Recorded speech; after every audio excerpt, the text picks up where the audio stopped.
변화하는 수요에 맞춰 노동시장을 유연하게 바꾸면서 노사 및 노노 관계의 공정성을 확립하고 근로 현장의 안전을 개선하기 위해 모든 노력을 다하겠습니다.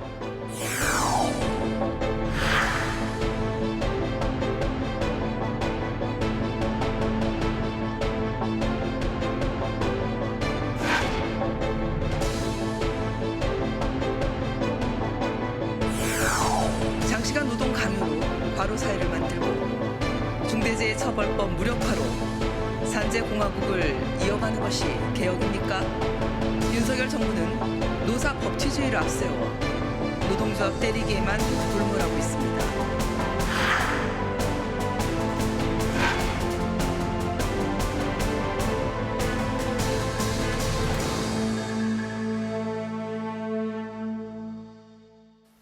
네, 이번 시간은 뉴스앤 파워 인터뷰 코너입니다. 노동, 교육, 연금, 윤석열 대통령이 내건 3대 개혁 중에 가장 앞에 있는 게 노동개혁인데요.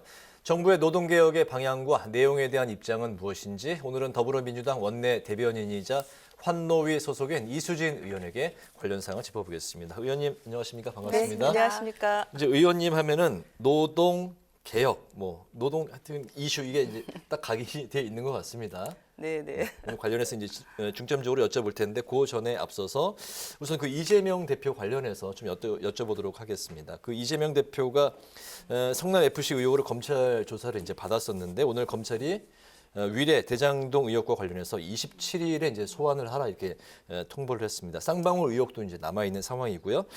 정치 검찰의 함정 이렇게 이제 단언을 했던 이재명 대표인데 그 이번에 그 2차 검찰 소환 어떻게 응할 걸로 보십니까? 어떻습니까? 현재 분위기가? 네, 그 윤석열 정권 검찰은 그야말로 정치 검찰의 행태를 그대로 보여주는 그런 모습을 보여주고 있습니다. 답정 기소, 잘못했고 잘했고 이게 문제가 아니라 무조건 기소를 하고 망신을 주겠다. 설날 이제 차례상을 놓고 우리 가족분들께서 네. 마치 이재명 대표가 뭔가 범죄를 저지른 것처럼 그렇게 몰고 가는 그런 모습들을 보여주고 있는데요. 실제로 성남 FC 기업 광고비 사건을 들여다보면은 이건 그야말로 죽은 사건을 살려낸 좀비 수사를 하고 있는 것입니다. 이재명 대표가 사적 이익을 단 한 푼이라도 취한 증거가 있는지 실제로 그 성남시 이익을 위해서 적극 행정을 한 부분을 가지고 이렇게 몰아세우는 것은 굉장히 문제가 있다. 그리고 최근 언론에 김만배 씨가 나와서 화천대유 동인 1호에서 출금한 돈 473억 원 중에 140억 원 정도가 그 박영수 전 특검의 인척에게 흘러갔다라고 보도가 됐습니다. 네. 그런데 박영수 전 특검과 이재명 당대표와 무슨 관계가 있냐?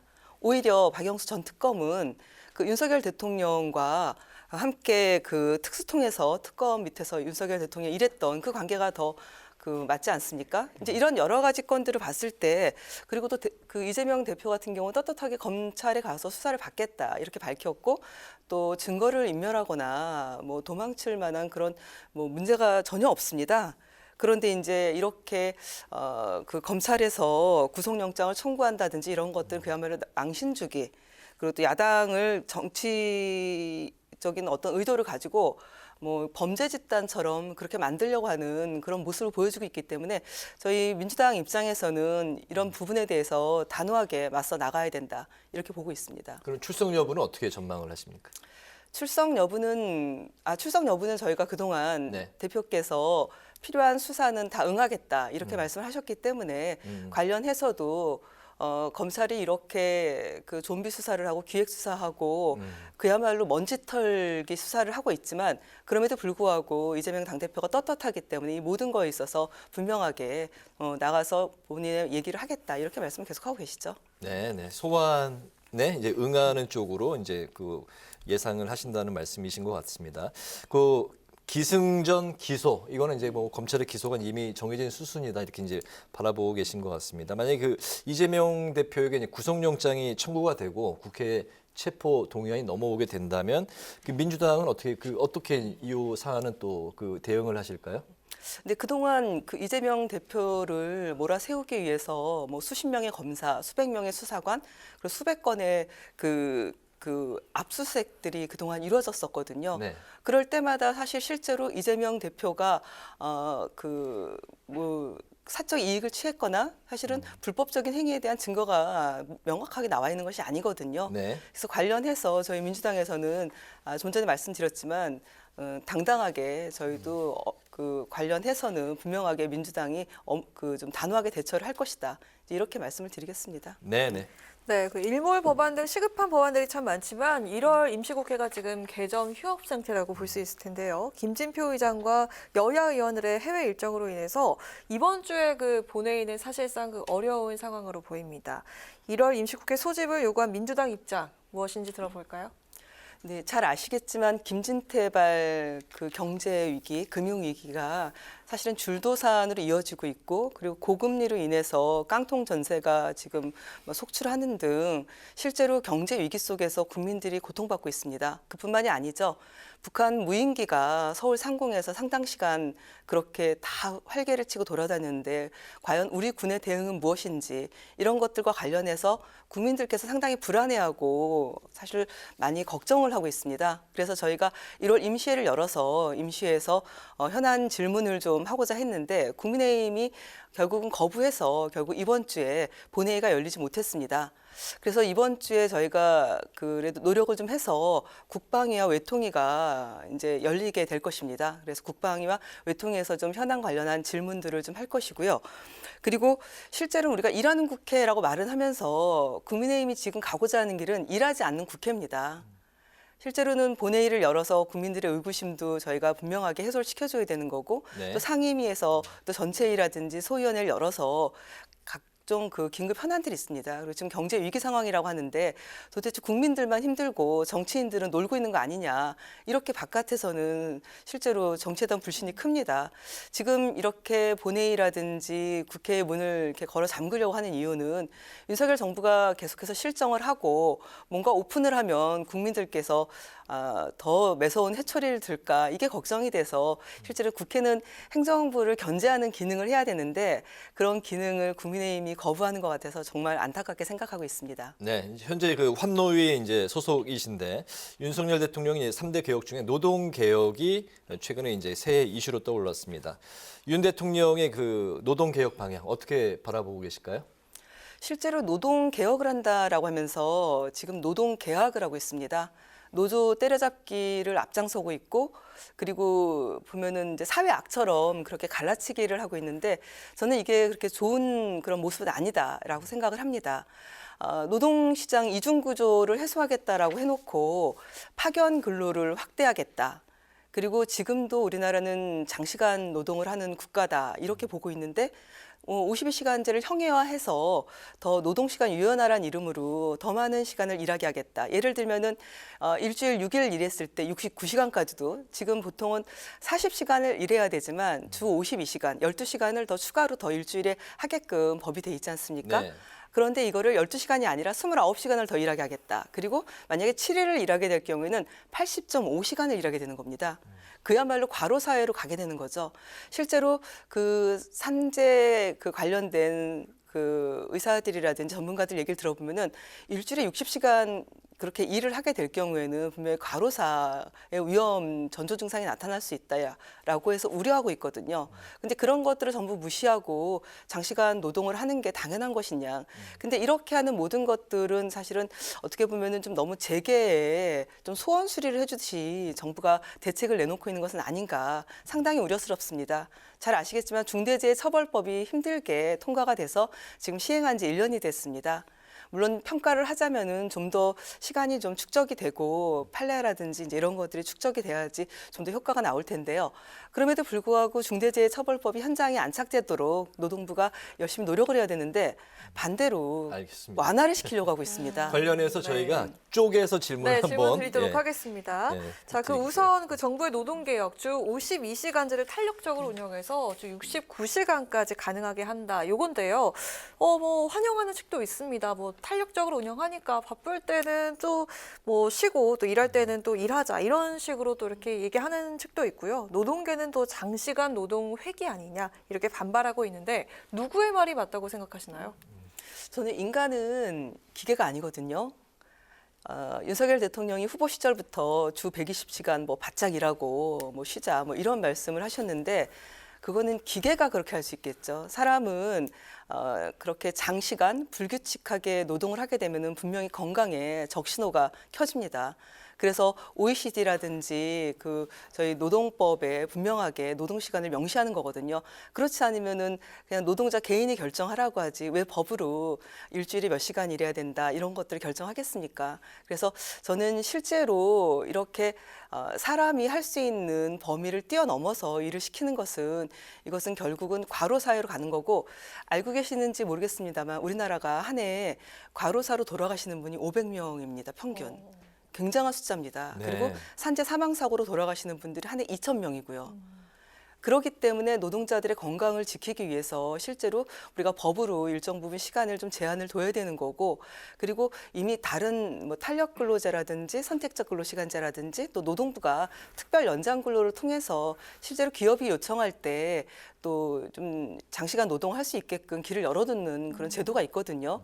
실제로 그런 제도들이 있음에도 불구하고 지금 주 52시간을 이렇게 형해하는 것은 실제로 이거는 좀 맞지 않다 이렇게 보고 있습니다. 알겠습니다. 다음으로 짚어볼 게 이제 임금 체계 이제 개편인데 호봉제를 성과급제로 바꾸는 요건 이제 전반적으로 사회적인 이제 분위기가 요런 흐름으로 이제 가고 있는 것 같은데 그 주휴수당 폐지, 포괄 임금제 전면 폐지 대신에 관리 감독을 철저히 한다. 이게 이제 주 내용인데 좀 사용자 부담을 이제 줄이는 쪽으로 이제 좀 일관적으로 좀 흐르는 게 아니냐 이런 목소리가 있는데 어떻습니까? 그 임금 체계는 그 노사 합의 사항이거든요. 그렇다면은 노사가 이제 그런 합의를 하고 협상을 하려면은 노조랑 이제 사측이 해야 되는 거 아니겠습니까? 네. 그런데 우리나라 노조 조직률이 14%밖에 안 돼요. 그러니까 이런 노사 합의를 할 만한 노동조합이 구성돼 있지 않습니다. 그렇다면 굉장히 불공정한 구조 속에서 임금 체계에 대한 노사 그 사측에서 원하는 방향으로 갈 수가 있습니다. 방금 포괄임금제 말씀하셨는데 네. 포괄임금제 같은 경우도 내가 뭐 10시간, 12시간 그 시간의 근로를 했는데 포괄임금제상 뭐 5시간에 대한 시간의 근로수당만 그 임금에 포함하겠다. 그럼 그거밖에 못 받는 거예요. 일정 초과된 그런 시간은 그 임금에 포함시키지 않겠다. 그렇죠. 그렇지만 요새 젊은 세대 어떤 노동자가 이걸 동의하겠습니까? 실제로 내가 일한 만큼 받는 게 공정한 사회다 이렇게 생각할 텐데 그리고 힘들고 어려운 일을 했을 때 그 부분에 대해서 사실 기업이 그 평가하고 인정해주고 그 땀방울에 대한 가치에 대해서 인정해줘야 되는데 그렇지 않고 뭐 기업 편의에 의해서 여러 제도를 만들어서 임금 체계 또한 사실 좀 사회적 그런 대화, 그런 협의 이제 이런 것들이 필요한 영역인데 저렇게 일방으로 정부가 끌고 가겠다 하면은 실제로 저는 현장에 갈등이 굉장히 많이 생길 것이다라고 생각해서 좀 우려가 됩니다. 네, 네, 또 이 부분도 살펴보도록 하겠습니다. 그 노조 집행부에 조합비 횡령 의혹과 관련해서 보도가 좀 된 적이 있죠. 그리고 드러나진 않았지만 왠지 노조에 비리가 있을 거야라고 생각하는 국민들의 그런 의식도 있습니다. 또 이른바 귀족 노조, 부패 노조라고 이렇게 생각하는 거에 대해서 어떤 의견 갖고 오실까요? 노조위원장 출신이시잖아요. 네, 그렇습니다. 누구보다도 이 사안에 또 하실 이제 말씀이 하실 말씀이 많으실 것 같아요. 네, 실제로 그 무슨 노조 회계 공시 시스템 만들어라 뭐 이런 얘기를 하는데 그게 이제 다트라고 그 금융감독원이 상장 기업한테 대상으로 하는 그 시스템입니다. 네. 그런데 상장 기업이랑 노조랑 무슨 그 같은 수준에 놓고 얘기하는지 전 이해가 안 가고요. 실제로는 경총이나 정경련 그리고 직능단체라든지 이제 이런 곳이 거기랑 같이 비교를 좀 해야 되겠다. 저는 그렇게 생각이 듭니다. 그리고 노동조합은 거의 노조 조합비로 조합원들의 조합비로 운영이 되거든요. 그리고 뭐 노조법상 그리고 노조 규약상 관련해서 그 회계 관련된 자료를 비치하고 조합원들이 요구하면 보여줘야 되고 그리고 노조 총회에서 그 기금을 포함한 노조 회계를 그 결의를 받아야 됩니다. 네. 이렇게 내부적으로 절차와 그런 그 노조 자율적으로 할 수 있게끔 돼 있는 그런 것들을 갑자기 윤석열 정권이 끌고 나와서 이렇게 노조를 사회 악처럼 마치 비리가 있는 집단처럼 취급하는 게 맞나? 그리고 방금 기종노조 말씀하셨는데 조선 노동자 20년을 일해도 월 250만 원 안쪽으로 받고 있습니다. 그런데 이분들이 과연 귀족노조가 맞는지 실제로 본인들의 권리를 주장하면은 이렇게 귀족노조라는 이름으로 본인들의 권리를 주장하는 노조나 노동자들의 입을 막으려 하고 있거든요.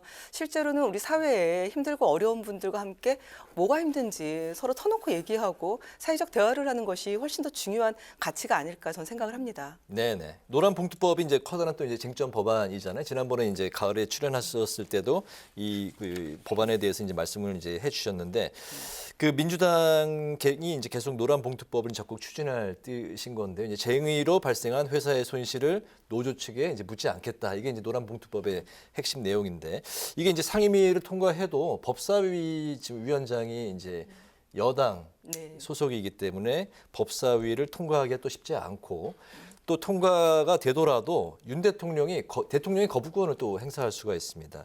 이 법안 관철을 어떻게 생각하고 계실까요? 네, 그동안 그 우리 노조법 2, 3조죠.